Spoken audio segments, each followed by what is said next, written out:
There seems to be some serious observation going on in the southern hemisphere and leaks coming out all over the place. It does appear that groups of military and professional astronomers are openly active, let's say, at the Wormwood location in Australia. Well, of course, that's what I've been saying all along. The indicators were all there, and now there are reports that a mini solar system is coming into ours. Basically, you are on your own. Be prepared. That's the best thing I can tell you. And as far as I would suggest that number one, you need clean water. Number two, you need your own supply of food. And number three, you need some basic first aid equipment. Number four, you need some health maintenance natural products. And my own use on this, I use essential oils. Years, as I've advised people through this era of awaiting a extra solar system object, and by the way, there are many of them. There is not just one. This is what scientists are starting to find out, and of course they're not telling the public. And it does appear, I've been saying this all along, it now appears that there are leaks coming out of the southern hemisphere of the number of astronomers down there looking at what they are calling a mini solar system moving into ours. This is what apparently Harrington saw back in the early 90s, and in the forefront was, of course, Hale-Bopp, what the comet nucleus that eventually became Hale-Bopp, somewhat of a mini solar system in its own right, but certainly much smaller than the much bigger object coming in behind it. And this would be coming in from the southern hemisphere.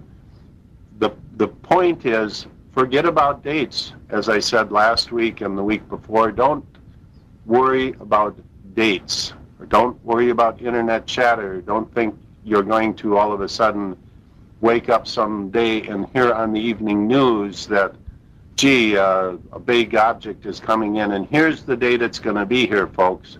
That is not going to happen. That's not going to happen on the evening news. My advice is simply to be prepared. If you are not prepared, then what are you thinking about? Are you, and the other thing is, I'm not preaching for people to get prepared, because some people don't want to. I have a friend who said, I want to go up to my roof, put a big X on it, paint a big X on my roof, and if something comes in, I want to say, hit here first. That's what one of my friends says. So not everybody wants to be prepared. Not everybody wants to go through the rigors of living through a very difficult time and try and come out the other end when the success rate is going to be very low. So at any rate, but man is a survivor. He's historically been a survivor. The fact that we are here today is a testament to the fact that man has been a survivor. Our space dollars are being completely diverted into little private, very exclusive space programs of the elite. They're not going to share it with you. They're not going to share their cave systems with you.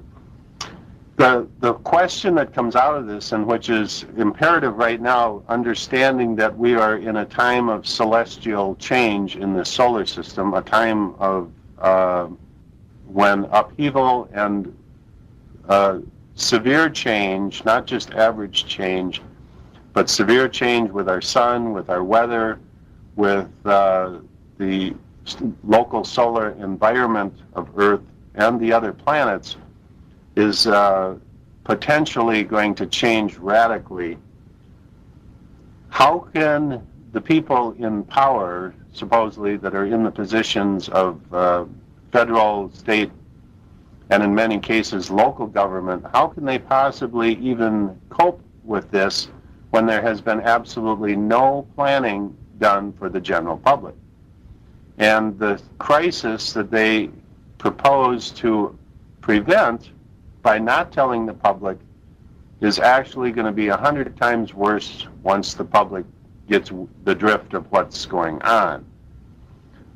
The cities, the destruction and the looting, just the complete destruction of our cities is going to happen internally. You wouldn't have to bring an army in here because the cities will self-destruct on their own. People have not been taught a little thing called personal responsibility, how to take care of yourself and your neighbor and make the best out of a bad situation. Everybody has everything handed to them. Everything is easy.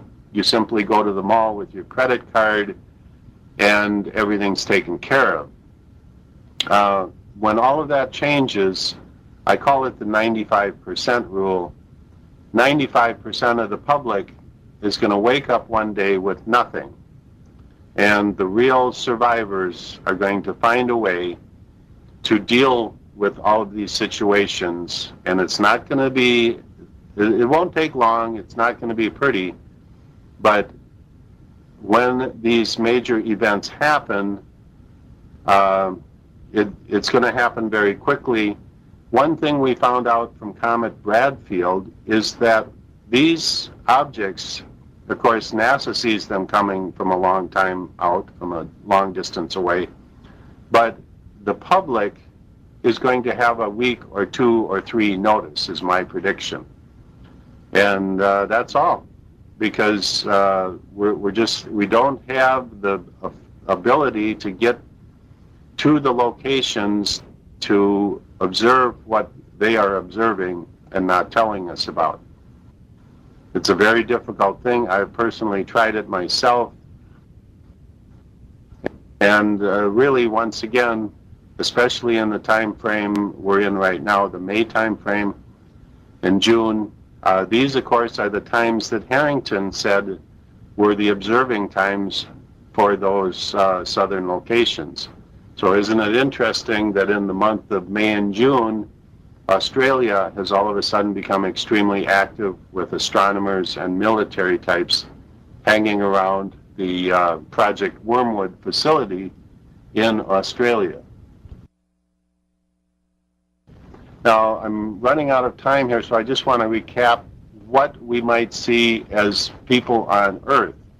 We may see large numbers of comets. We may see other planets capturing comets. We may see new moons evolving around other planets.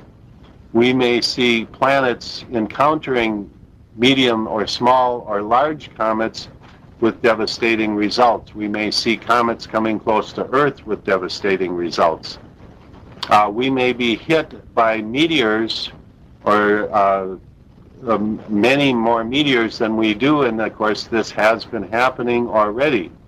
In the past year, many bolide type objects coming in and striking Earth. At any rate, I'm out of time here. The things that we would expect are happening. They're coming in from the south. I don't have a time frame. I do not put time frames on these type of events unless I have sound data, and I'm working on getting sound data. That's all I have to say this week. Be prepared. Good night. This is Jim McCanney. This is my Science Hour, and we are definitely at the crossroads. Good night.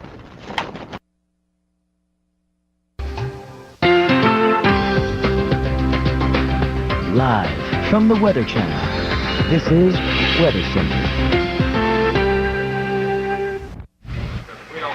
Light in this surveillance video from Washington State is under investigation. The National Weather Service ruled out all weather-related reasons for this flash. Military officials believe a meteor may have shattered as it passed through the atmosphere. Welcome back to the Weather Channel Evening Edition. I'm Dave Schwartz.